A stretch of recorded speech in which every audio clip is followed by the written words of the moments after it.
मी आदित्य. घरी आल्यावर मला कळाले की माझी लहान बहीण आज घरी येणार आहे. मी 4 महिन्यानंतर घरी परत येत होतो. आमच्या गावात गणपतीचा उत्साह हा अगदी उत्साहात साजरा केला जातो.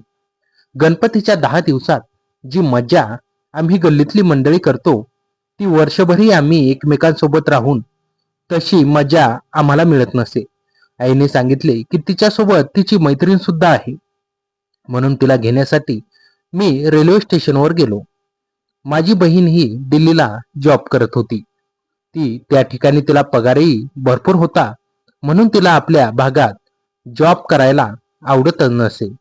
काही मिनिटातच संपर्क क्रांती एक्सप्रेस स्टेशनवर येऊन पोहोचली. मी 3 टायर AC मधून माझी बहीण व तिची मैत्रीण ट्रेनमधून उतरली. तिच्या मैत्रिणीकडे पाहून मला माझ्या स्वतःच्या मनावर भानच राहिले नाही, कारण माझ्या आयुष्यात मी इतकी सुंदर मुलगी कधीच पाहिली नव्हती. मी काही वेळापर्यंत तिच्याकडे एक टक लावून पाहतच राहिलो. तिच्या शरीराचं मेंटेन ठेवलेली फिगर आणि पर्सनॅलिटी इतकी सुंदर होती की कोणताही मुलगा तिच्या प्रेमात काही न बोलता पडेल. माझी बहीण जेव्हा माझ्याजवळ आली आणि तिने माझ्या डोक्यावर टपली मारली, तेव्हा मी भानावर आलो आणि माझं लक्ष माझ्या बहिणीकडे गेले. माझ्या बहिणीचे नाव प्रार्थना होते. तेव्हा प्रार्थना म्हणाली, अरे दादा, कुठे हरवलास? मी केव्हाचा आवाज देते तुला. मी म्हणालो, अगं मी त्या ट्रेनकडे पाहत होतो, त्यामुळे माझं लक्ष तुझ्याकडे नव्हतं. तेव्हा प्रार्थना म्हणाली, ही माझी मैत्रीण सानिका. ही गणपती पाहण्यासाठी आपल्याकडे आली आहे. मी तिला हॅलो म्हणून, सानिका कशी आहेस, तो असे विचारल्यावर त्यावर ती मला म्हणाली, मैं ठीक हो, आप कैसे हो. मला वाटलं तिला मराठी येत असावं, पण ती उत्तर भारताकडची होती. तिला मराठी कळत होती, कारण प्रार्थनाची ती खास होती, पण तिला बोलता येत नव्हतं. मी त्यांचं सामान उचलून गाडीत नेलं आणि सामान व्यवस्थित सेट करून आम्ही घराकडे निघालो. प्रार्थना व सानिका मागच्या सीटवर बसले होते आणि मी ड्रायव्हरच्या शेजारील सीटवर बसलो होतो. पण सानिकाला पाहण्यासाठी वारंवार मागे वळून प्रार्थनेशी बोलू लागलो होतो, कारण सानिका ही अजूनही सुंदर दिसत होती. पहिल्या नजरेत ती माझ्या डोळ्यात बसली होती.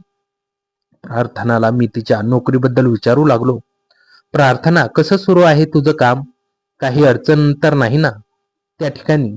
त्यावर प्रार्थना म्हणाली, नाही रे दादा, काहीच प्रॉब्लेम नाही मला त्या ठिकाणी, आणि सानिकाच्या ओळखीचे भरपूर लोक आहेत त्या ठिकाणी, कारण ही पण दिल्लीतच राहते. तेव्हा मी हळूहळू तिरक्या नजरेने सानिकाकडे पाहत होतो. तिच्या गालावर पडणाऱ्या खळीमुळे माझ्या चेहऱ्यावर एक अप्रतिम आनंद मिळत होता.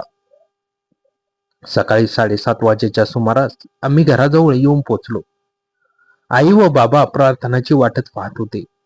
प्रार्थना व सानिकाची आई व बाबांना नमस्कार करून घरात प्रवेश केला. तेव्हा आई सानिकाला म्हणाली, आओ बेटा, अपना ही घर समजना, किसी भी चीज की जरूरत पडे तो हमको बताना. आई असं म्हटल्यावर सानिकाला फार आपलं वाटू लागलं. सानिकाने लगेच आईला मिठी मारली. आईच्या डोळ्यातूनही अश्रू येऊ लागले. आईने हसता हसता सानिकाला विचारले, आज नाश्ते में क्या खाओगे बेटा? तुम्ही जो अच्छा लगता है वही हम बनाएंगे. त्यावर प्रार्थना कुडकत येऊन म्हणाली, आई, दादाला सांग ना मिसळ पाव आणायला. भरपूर दिवस झाले, तो नाश्ता अजूनही मला आठवतो. बरं बाबा, तू सांगतील तसं, पण सानिका खाईल का? त्यावर आईने सानिकाला विचारले, सानिका, मिसळ पाव खाओगी क्या बेटा? अगं आई, 1 नंबर तिखट खाते, ती प्रार्थना म्हणाली.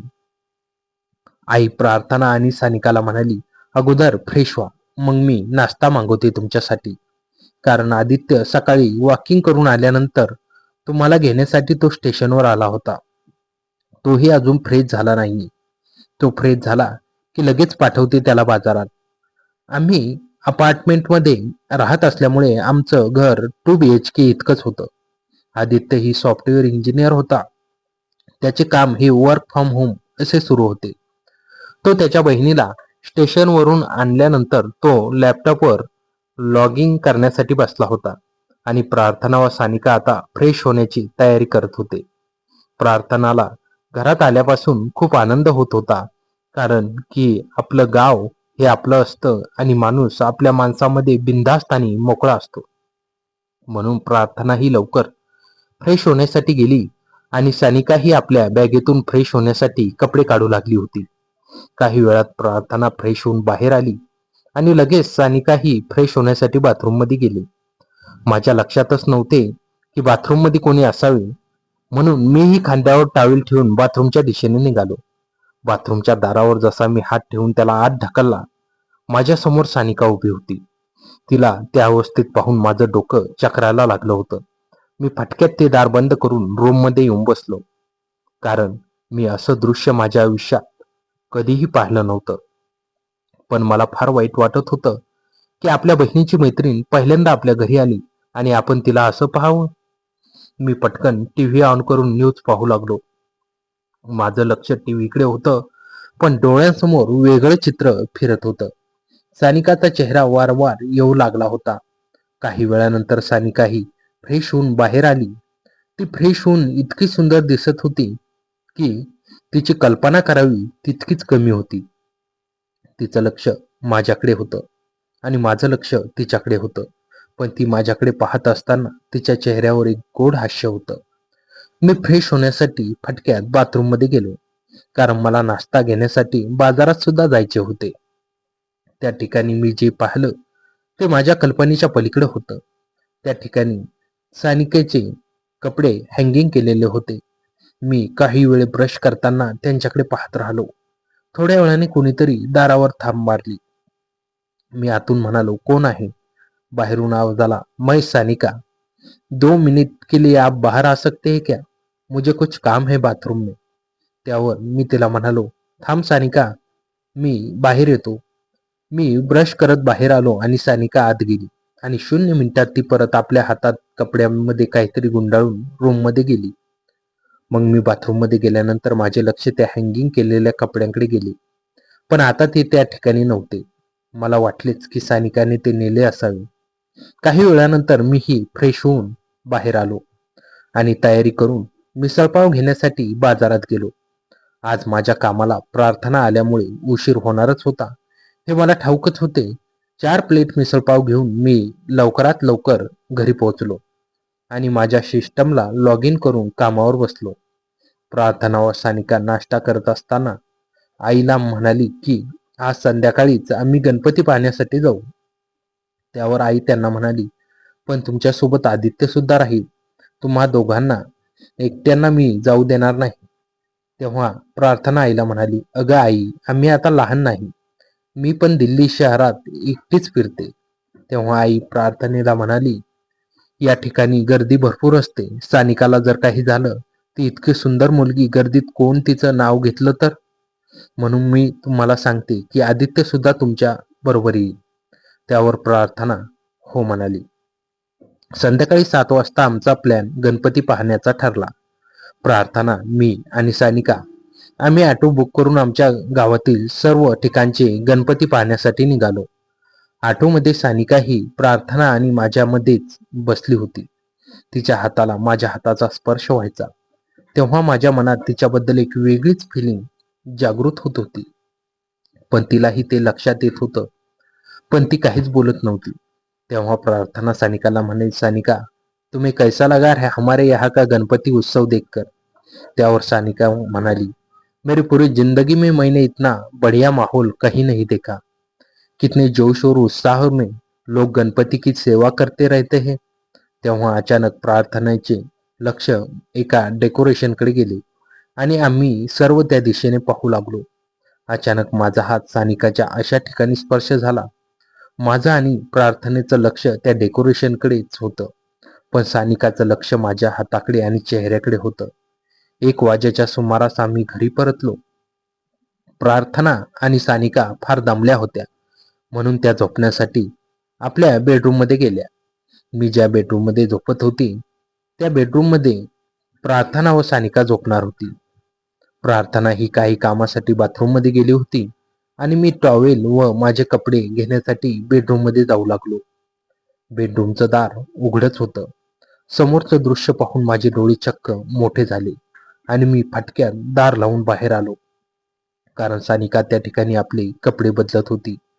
अशा अवस्थेत मी तिला पाहिले की मला पुन्हा माझी स्वतःचीच लाज वाटू लागली होती. काही वेळाने पुन्हा मी बेडरूमच्या बाहेर आलो आणि मी सोफ्यावर बसलेला पाहून ती माझ्याजवळ येऊन म्हणाली, आपको कुछ काम था क्या? मी म्हणालो, अरे सानिका सॉरी, मला माहित नव्हतं की तू ड्रेस बदलत होतीस. कारण ती रूम पूर्वी माझी होती. माझे काही कपडे हवे होते म्हणून मी ते घ्यायला आलो होतो. त्यावर सानिका म्हणाली, मुझे पता है आदित्य, वो रूम आपका था. मुझे प्रार्थना ने बताया था. जाओ, मेरा काम हो गया.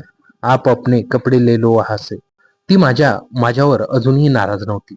माझ्या मनाला एक सात्वन मिळाले होते की आपल्याने ज्या चुका झाल्या त्या चुका तिने नजरअंदाज केल्या. आणि मी माझे कपडे घेऊन बेडरूम मधून बाहेर निघालो, कारण मला बाहेरच सोफ्यावर झोपायचे होते. म्हणून मी हे लॅपटॉप घेऊन उर्वरित प्रोजेक्ट पूर्ण करू लागलो होतो. प्रार्थना व सानिकाची शिफ्ट नाईटची असायची. प्रार्थना आता बाथरूम मधून आल्यावर झोपण्यासाठी रूम मध्ये गेली होती आणि तिच्यासोबत सानिकाही जाऊ लागली होती. माझे लक्ष पूर्णपणे सानिकाकडेच होते. जेव्हा सानिका ही बेडरूमचं दार लावू लागली तेव्हा तिने मला हात हलवून हळूच बाय केलं. मग मीही तिला हात हलवून बाय केलं. मी आता माझ्या प्रोजेक्टच्या कामात व्यस्त होतो. रात्रीचे 3 वाजले होते. मी अजूनही माझं काम संपवण्याच्या मार्गावर होतो तेव्हा अचानक समोरच्या बेडरूमचं दार उघडलं आणि सानिका बाहेर आली. एवढ्या रात्री सानिकाला बाहेर पाहून मी दचकलोच होतो.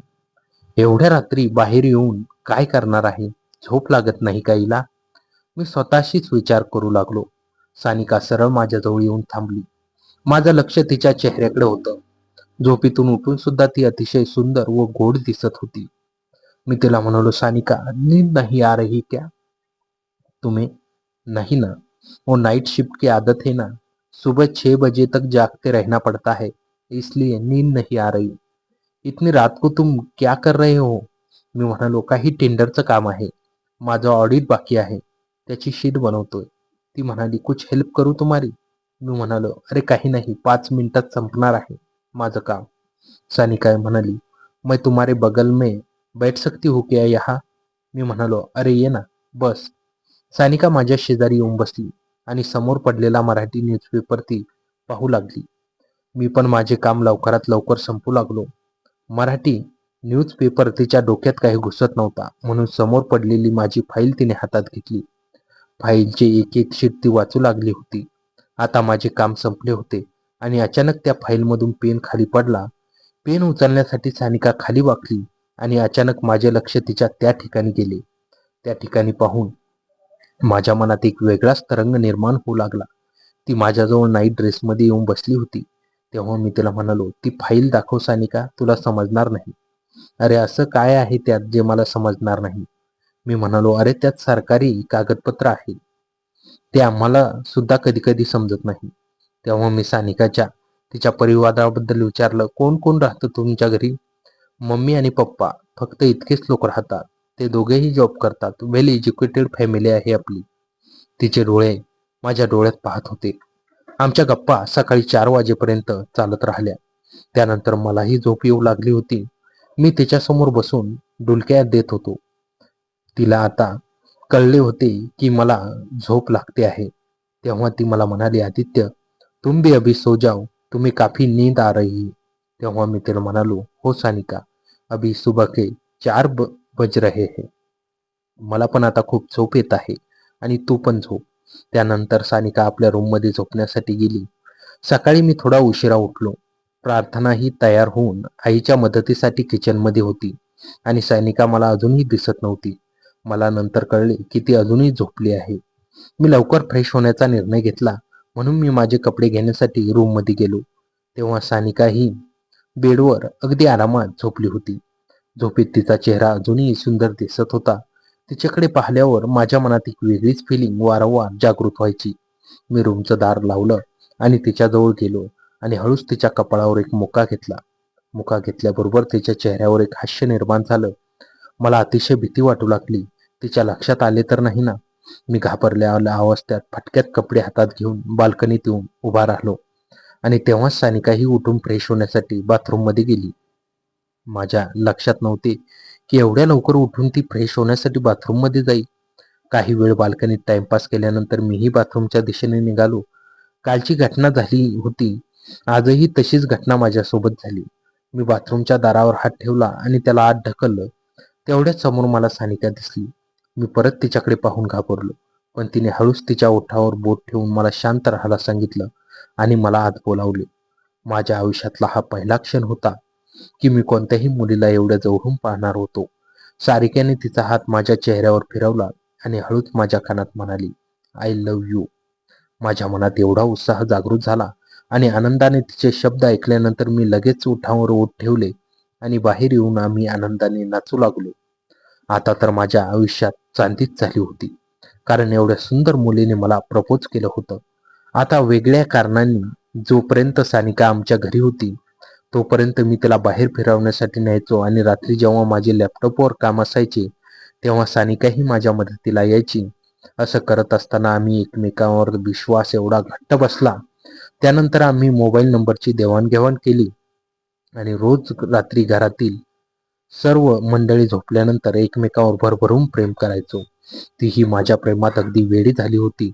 माझ्याशिवाय तिला घरात क्षणभरही राहत नसे. एके दिवशी तर सकाळी 6 वाजेपर्यंत आम्ही एकमेकांशी आपल्या आपल्या परीने प्रेम करून वेगवेगळ्या प्रकारचे अनुभव घेतले. त्यात आम्हा दोघांनाही फार आनंद मिळतच होता. अशा प्रकारे बहिणीच्या मैत्रिणीने मला प्रपोज करून मंत्रमुग्ध केले. आमच्या प्रेमाची ही सुरुवात होती. सानिका माझ्या आयुष्यात आली तेव्हापासून सगळंच बदलून गेलं होतं. गणपतीचे 10 दिवस तिच्या सोबतीने क्षणासारखे संपले. तिच्यासोबत घालवलेला प्रत्येक क्षण माझ्यासाठी अविस्मरणीय होता. गणपती विसर्जनानंतर दुसऱ्याच दिवशी सानिका आणि प्रार्थना परत दिल्लीला त्यांना जायचे होते. जाण्याच्या आदल्या रात्री आम्ही पुन्हा उशिरापर्यंत जागून होतो. घरातले सगळे झोपल्यानंतर आम्ही बाल्कनीत उभे होतो. तिचे डोळे जड झाले होते, पण तिला परत जायची हुरहुर लागली होती. आदित्य, मला जायचं नाही, ती म्हणाली. तिचा आवाज क्षीण झाला होता. मलाही नाही वाटत तुला जाऊ द्यायचं. मी तिचा हात हातात घेतला.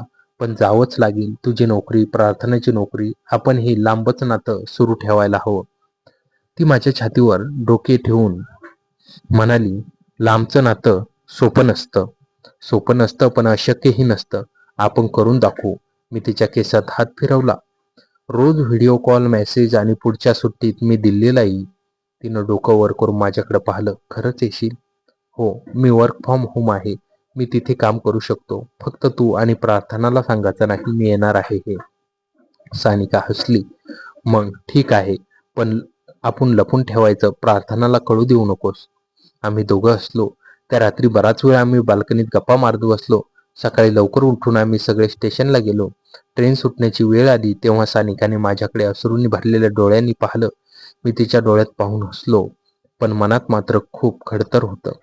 लगेच येईन, मी तिच्या कानात सांगितलं. ट्रेन सुटली. प्रार्थना आणि सानिका गेल्यावर घर रिकामं वाटू लागलं. आई म्हणाली, प्रार्थना गेली की घरात जीवच राहत नाही. मी मनातल्या मनात म्हणालो, आता सानिकाही गेली. त्यानंतरचे दिवस आम्ही व्हिडिओ कॉल, मेसेज यावर गुजराण करू लागलो. रात्री उशिरापर्यंत आम्ही बोलत असू. एकमेकांच्या दिवसातल्या छोट्या छोट्या गोष्टी शेअर करत असू. माझं वर्क फ्रॉम होम असल्याचं वेळेचं बंधन नव्हतं, पण तिची शिफ्ट नाईटची असल्याने तिच्याकडे वेळापत्रकात मी जुळून घ्यायचो. 1 महिना असाच गेला. एके दिवशी मी आईला म्हणालो, आई, मला दिल्लीला जायचं आहे. कंपनीच्या ट्रेनिंगसाठी बोलावलंय. आईने भुवया उंचवल्या. दिल्लीला? प्रार्थनाकडे? हो, तिलाही भेटेन, पण कामानिमित्त आहे, मी निर्विकारपणे सांगितलं. बाबा म्हणाले, जा बघ ये प्रार्थनेला.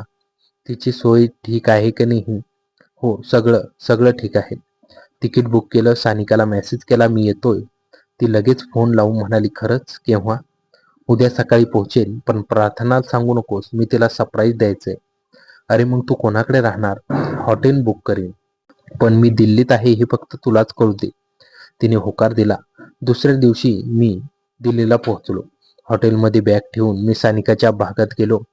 तिच्या फ्लॅटच्या खाली उभा राहून तिला मेसेज केला. खाली काही मिनिटातच ती लिफ्टमधून बाहेर पडली. तिने मला पाहिलं आणि तिच्या चेहऱ्यावरचा आनंद पाहण्यासारखा होता. ती धावतच माझ्याकडे आली आणि मला जवळच मिठी मारली. तू खरंच आलास? ती हसत म्हणाली. सांगितलं होतं ना. मी तिच्या गालावर हात ठेवला. प्रार्थना कळलं नाही ना? नाही, ती ऑफिसला गेली, संध्याकाळी येईल. मग आजचा दिवस आपल्यासाठी. मी तिचा हात धरला. आम्ही दिल्लीतल्या कॉफी शॉपमध्ये गेलो. बाजारात फिरलो. तिच्यासोबत मोकळेपणाने वेळ घालवताना मला खूप बरं वाटलं होतं. संध्याकाळी प्रार्थना घरी आली तेव्हा मला पाहून ती हैराण झाली. दादा, तू इथे कसा? ती म्हणाली. ट्रेनिंगसाठी आलोय, तुला भेटायचं म्हणून सरप्राईज दिलं. मी हसत म्हणालो. प्रार्थना खुश झाली. तिने सानिकाकडे पाहिलं आणि म्हणाली, अगं तुला माहित होतं का? सानिकाचं खोटंच डोकं हलवलं. नाही रे, मलाही कळलं नाही. आम्ही तिघे बोलत बसलो. रात्री जेवण झाल्यावर प्रार्थना मला म्हणाली, दादा, तू हॉटेलला का जातोस? इथेच राहणार, सोफा आहे. मी नकार दिला. अरे नको, मी हॉटेल बुक केलंय, कामाच्या लोकांसोबत राहायचंय, उद्या भेटू. प्रार्थनेनं नाराजी दाखवली, पण मी हट्ट केला. खरं म्हणजे सानिकासोबत मनमोकळेपणाने वेळ घालवायचा होता, म्हणून हॉटेलचं निमित्त होतं. दुसऱ्या दिवशी सकाळी सानिका माझ्या हॉटेलवर आली. तिने डोळ्यावर गॉगल लावला होता, हातात बॅग होती. मी दार उघडताच ती आत आली आणि मला घट्ट मिठी मारली. आता एकटी आता एकटीच आहोत, ती हसली. हो, मी तिचे गॉगल काढले. काय करायचं मग आज? आज मी फक्त तुझ्यासोबत वेळ घालवायचा, कुठेही बाहेर जायचं नाही. ती माझ्या खांद्यावर डोके ठेवून बसली. आम्ही रात्री हॉटेलच्या रूममध्ये बसलो, गप्पा मारल्या, एकमेकांच्या जवळ राहिलो. त्या दिवसात आम्ही एकमेकांना अजून चांगलं समजून घेतलं. तिच्या स्वभावातला गोडवा, तिचं हसणं, तिच्या नजरेतला प्रेमभाव या सगळ्यांच्या मी हरवलो होतो. 3 दिवस मी दिल्लीत राहिलो. प्रार्थनाकडेही गेलो, तिच्यासोबत वेळ घालवला, पण बहुतांश वेळ मी सानिकासोबत होतो. जाताना सानिका मला स्टेशनवर सोडायला आली. प्रार्थनाला सोबत नव्हतं. लवकर ये, ती म्हणाली. डोळे पाणावले. 1 महिन्यात येईल पुन्हा. मी तिचा हात घट्ट दाबला. प्रार्थना, कळलं तर कळू दे, हळूहळू सांगेन, तूही तयार राहा. ती हसली. ट्रेन सुटली तेव्हा ती प्लॅटफॉर्मवर उभी होती. मी गाडीतून बाहेर डोकावून तिला पाहत होतो. तोवर ती दृष्टीआड झाली. घरी आल्यावर आईनं विचारलं, प्रार्थना कशी होती? छान आहे, तिला दिल्ली खूप आवडते, मी सांगितलं. पण माझं मन मात्र सानिकाकडेच होतं. आता आमचं नातं हळूहळू पुढे सरकत होतं. आम्ही दोघंही गांभीर्याने या नात्याकडे पाहत होतो. पुढच्या महिन्यात मी पुन्हा दिल्लीला जाण्याचा प्लॅन केला होता, पण यावेळी प्रार्थनाला सगळं सांगून जायचं ठरवलं. एके दिवशी रात्री प्रार्थनेशी फोनवर बोलत असताना मी तिला म्हणलो, प्रार्थना, मला तुला एक गोष्ट सांगायची आहे. काय रे? मी सानिकाच्या भेटीला दिल्लीला येतोय. आम्ही दोघं प्रेम करतोय. फोनच्या दुसऱ्या टोकावर शांतता पसरली. काही सेकंदांनी प्रार्थना हसली. मला माहित होतं दादा, तू पहिल्यांदा इथे आलास तेव्हाच मला कळलं. कसं कळलं? तुझी नजर तिच्याकडे कशी पाहायची ते, आणि तीही. मी तिला विचारलं. तिने सांगितलं की तिलाही तू आवडतोस. मी दचकलो. तुला हरकत नाही? नाही दादा, सानिका खूप चांगली आहे. तुझ्यासाठी ती योग्य आहे, प्रार्थना म्हणाली. पण एक सांगते, आई बाबांना सांगण्याआधी मला सांग. ठीक आहे. आता पुढचा टप्पा म्हणजे आई बाबांना सांगणे हा होता. पण ते थोडं कठीण होतं. आमच्या घरात अशा पद्धतीचं नातं आधी कोणी केलं नव्हतं. शिवाय सानिका उत्तर भारतातली ही बाब आई बाबांना पटेल का याची शंका होती. 2 महिन्यांनी सानिका पुन्हा गणपतीच्या उत्साहाला आमच्या गावी आली. यावेळी प्रार्थनाही होती. आई बाबांनी पुन्हा आनंदाने स्वागत केलं. पण यावेळी आमचं वागणं थोडं बदललं होतं. मी आणि सानिका एकमेकांच्या अगदी जवळ होतो. आईच्या बारकी नजरेतून ते लपलं नाही. एके दिवशी आईने मला स्वयंपाकघरात बोलवून घेतलं. आदित्य, तू सानिकाकडे कसा पाहतोय ते मला दिसलं. काही सांगणार आहेस का? मी थोडा वेळ शांत राहिलो. मग सगळं सांगितलं. आई काही वेळ काहीच बोलली नाही. मग हसत म्हणाली, मला वाटलंच. प्रार्थना ही खोड्या केल्यानं तिला आधीच माहित होतं. मी सांगितलं, सानिका चांगली आहे, पण बाबांना पाठवायला वेळ लागेल. तू सांभाळून बोल, आई म्हणाली. संध्याकाळी मी बाबांसमोर विषय काढला. बाबा शांतपणे ऐकत होते. मी सगळं सांगितल्यावर ते म्हणाले, तुझी आवड आहे, पण आपल्या संस्कृतीत आणि ती उत्तर भारताची याचा विचार केलास का? बाबा, प्रेमाला भाषा, प्रांत, संस्कृती अशा गोष्टी बंधन नसतात. ती चांगली हुशार आहे, तिच्यामुळे मी आनंदी आहे, मी म्हणालो. बाबांनी प्रार्थनेकडे पाहिलं. प्रार्थना म्हणाली, बाबा, मी सानिकाला चांगलं ओळखते. ती आपल्या घरात सारखीच आहे. बाबांनी डोकं हलवलं. मला विचार करायला वेळ द्या. रात्री सानिका मला म्हणाली, तुझे बाबा नाराज तर नाही ना? नाराज नाहीत, पण त्यांना वेळ लागेल. मी तिला धीर दिला. 2 दिवसांनी बाबांनी मला बोलावून घेतलं. तुमची आवड आहे, पण लग्नाआधी दोन्ही कुटुंबांना एकदा भेटून घ्या. मी तिच्या आई वडिलांशी बोलेन. माझ्या आनंदाला सीमा राहिली नाही. मी धावतच सानिकाकडे गेलो. तिला सांगितलं. तीही खूप आनंदली. पुढच्या महिन्यात बाबा आणि आई दिल्लीला गेले. सानिकाच्या घरी भेट झाली. दोन्ही कुटुंब मनमोकळेपणाने बोलले. सगळं छान झालं. लग्नाची तारीख ठरली. 6 महिन्यांनी आमचं लग्न ठरलं. त्या महिन्यात आम्ही एकमेकांना अजून जवळून ओळखलं. माझ्या सॉफ्टवेअर इंजिनिअरिंगच्या नोकरीत मी दिल्लीला शिफ्ट झालो. सानिकासोबत राहायला लागलो. प्रार्थनाही तिथेच होती. तर मित्रांनो, कथा कशी वाटली कमेंटमध्ये नक्की कळवा आणि चॅनलवर नवीन असाल तर आता सबस्क्राईब करा.